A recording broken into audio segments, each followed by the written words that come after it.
राधे कृष्णा दोस्तों, मैं अर्चना गुप्ता वृंदावन से अपने ज्योतिष चैनल ज्योतिष कुंजिका में आपका हार्दिक स्वागत करती हूँ। दोस्तों प्लीज़ मेरे चैनल को सब्सक्राइब करें, इसलिए ताकि मैं जो भी वीडियो बनाऊँ वो आपके समक्ष बराबर आती रहें, अपडेट होती रहें, तो आपको मेरे नई नई वीडियो का लाभ मिल सके। लाइक और शेयर भी करें। अब मैं अपने विषय पर आती हूँ। दोस्तों क्या है, दर्शन शास्त्र के अनुसार हमारा जीवन शिथिल नहीं रह सकता, हमेशा गतिशील होता है मानव जीवन। क्यों होता है? क्योंकि वो कर्म करे बिना रह ही नहीं सकता। किस लिए नहीं रह सकता? क्योंकि वो बंधा हुआ होता है ग्रहों के माध्यम से। कर्म करने के लिए उसे कर्म करना ही पड़ता है, गतिशील रहता है। अच्छा या बुरा, या तो वो अच्छा करेगा या बुरा करेगा, या फिर वो तटस्थ रहेगा। वो तटस्थ भी नहीं रह सकता। उसकी शारीरिक क्रिया तटस्थ होती है, लेकिन मन से वो कर्म करता है। तो क्यों करता है वो? ग्रहों के माध्यम से। क्योंकि यदि वो एक रस रहेगा अच्छे करने में, तो उसके जीवन में उसे कोई प्रभाव पता नहीं चलेगा। और इसलिए दोस्तों समय समय के आधार पर उसके जीवन में अच्छी बुरी वाली घटनाएं होती रहती हैं, जिसे हम सुख दुख हानि लाभ बोलते हैं। उसके माध्यम से व्यक्ति को पता चलता रहता है कि ये सब ग्रह गोचर क्या कर रहे हैं, ये सुख है या ये दुख है। एक रस कभी भी कोई नहीं रह सकता दोस्तों। तो मानव जीवन पर ग्रहों का प्रभाव कैसे पड़ता है दोस्तों, ये वराह मिहिर ने अपनी भाषा में बताया है कि जो बालक जिस समय जन्म लेता है, जिस स्थान पर जन्म लेता है, जिस काल गणना दोस्तों हम क्या बोलते हैं? समय की गणना। छोटी से छोटी इकाई भी उसमें जोड़ी जाती है ताकि उसका भविष्य का कथन सही निकल सके। तो काल गणना में ही उसे जोड़ा गया है कि काल के हिसाब से, समय के हिसाब से, जब उस समय आकाश मंडल पर ग्रह नक्षत्र क्या गोचर कर रहे हैं, अच्छी ऊर्जा प्रदान कर रहे हैं, तेजी से प्रदान कर रहे हैं, विष योग तो नहीं बन रहा, अमृत योग तो नहीं बन रहा, यह सब रश्मियां लेकर उस समय जो भी प्रभाव होता है वह जन्म लेने वाले बालक के ऊपर उस समय पड़ जाता है। और जितनी मजबूती के साथ या जितनी ऊर्जा लेकर ग्रह बैठा होता है, उतनी ऊर्जा उस बालक के अंदर आ जाती है, अच्छी या बुरी। वह सब तो बाद में देखा जाता है कि जब उसका भविष्य देखा जाता है तो उसके हिसाब से बताया जाता है कि इसमें इतनी ऊर्जा है या नहीं है। तो दोस्तों इस तरह से वह बालक का मूलतः स्वभाव बन जाता है, जिससे बालक का पूरा जीवन स्पष्ट होता है। और समय समय पर जब वो परिवर्तन होते हैं नक्षत्रों में, तो जो उसके अच्छे नक्षत्र आते हैं उसमें परिवर्तन होते हैं, तो उसके थोड़े थोड़े गतिविधियों में बदलाव आता है। लेकिन जो उसका एक मूलतः स्वभाव लेकर वो पैदा होता है, जिसे हम कहते हैं चंद्रमा जिसमें बैठा, तो वो मूलतः स्वभाव उसका कभी नहीं जाता। लेकिन जिस तरह से हम अच्छी संगति बुरी संगति बोलते हैं, तो अच्छे ग्रहों के प्रभाव में आने से उसमें बुरे विचारों में थोड़ी कमी आ जाती है, और बुरे ग्रहों के आने पर उसके अच्छे विचारों में कमी आ जाती है दोस्तों। अब उदाहरण के तौर पर यदि तुम सड़े हुए टमाटर में अच्छा रख दोगे तो वो भी सड़ जाएगा, और अच्छों में सड़ा हुआ रख दोगे तो वो बच जाता है, एक उसे निकाल दिया जाता है या वो सड़ा देता है, जितनी उसमें ऊर्जा ज़्यादा हुई तो। उसी प्रकार से रज सम तम, ये हमारे जो ग्रह होते हैं इन तीनों गुणों के अंतर्गत आते हैं। कौन सा ग्रह हमारा किस गुण से संबंध रखता है वो मैं भी चार्ट के माध्यम से दोस्तों आपको दिखाऊंगी। आप उस चार्ट को क्लिक करके रख लीजिएगा, ताकि आप कभी अध्ययन करें या आपको कोई परेशानी आए तो आप उसमें से देखकर उसको रिवीजन कर सकते हैं।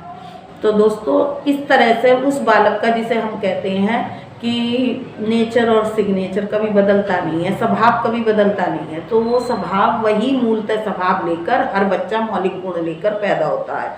लेकिन कभी कभी दोस्तों ये भी होता है कि किसी का स्वभाव नेगेटिव और अच्छा होने की बजाय और भी होता है, तो उस समय पर उस बच्चे पर कौन सी रश्मियाँ पड़ रही हैं, समान भाव से पड़ रही हैं, यानी कि वो मिश्रित रश्मियाँ हो गई, या किसी एक ग्रह की ज़्यादा पड़ रही हैं तो वो उसी गुण का हो गया, या किसी दो ग्रह की पड़ रही हैं।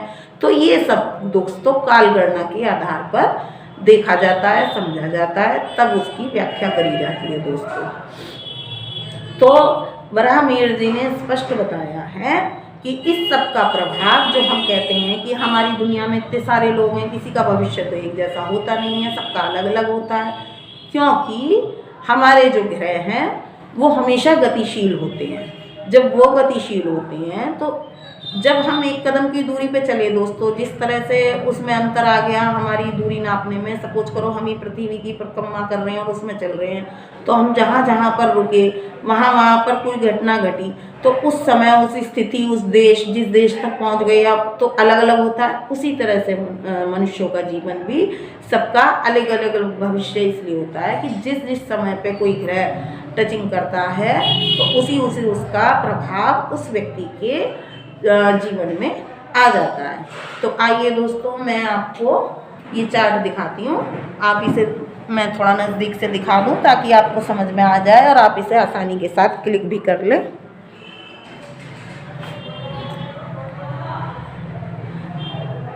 देखिए दोस्तों, ये ग्रह हैं और ये उनके गुण हैं। ग्रह क्या हैं?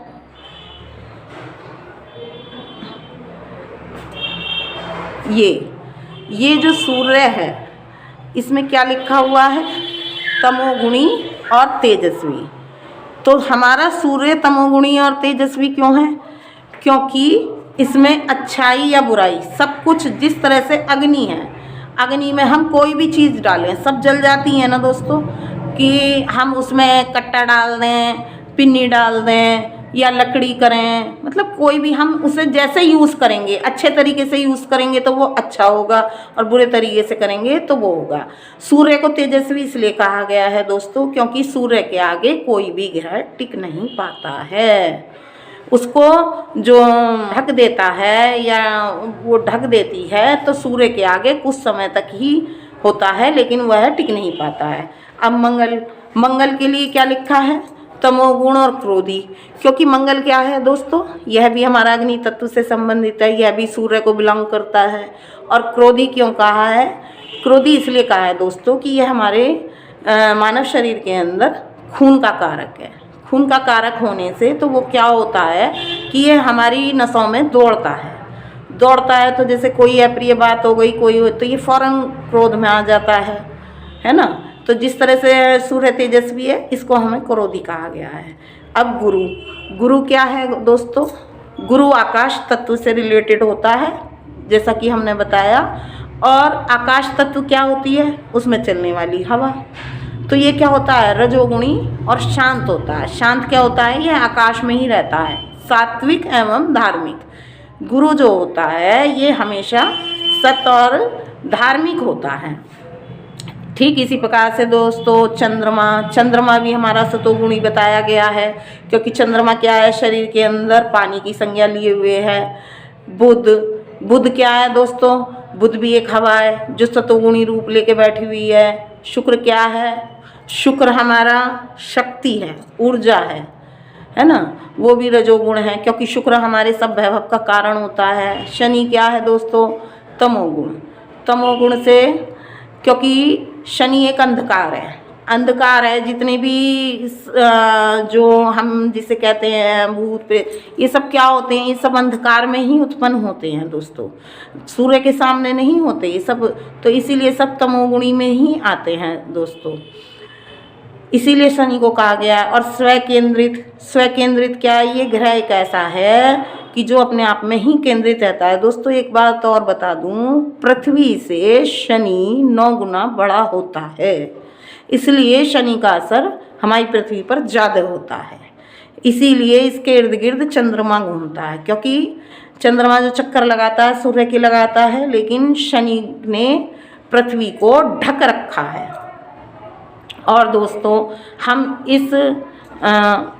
इसके माध्यम से भी हम पढ़ सकते हैं, श्लोक के माध्यम से जो लिखा गया है, अते ग्रहा बलिष्ठा प्रसूति काले, यानी कि नृणाम स्वमूर्ति सममम कुर्युदयम नियंतम बहवश्च समागता मिश्रम, यानी कि वराहमिहिर जी ने स्पष्ट करके बता दिया है कि जो ग्रह प्रसूति काल जन्म के समय बलिष्ठ होगा, नृणाम स्वमूर्ति समम, व्यक्ति उसी की मूर्ति बन जाएगा, यानी कि उसी के समान हो जाएगा। कुरु देहम नियतम वैवचय समागता मिश्रम, और वो जब कब बदलता है उसका, कि जब कोई बहुत सारी चीज़ें नियंत्रित कर रही हों तो वो मिश्रित स्वभाव का समागतम मिश्रम, वो उसी में मिल जाएगा, उसी में मिल जाएगा।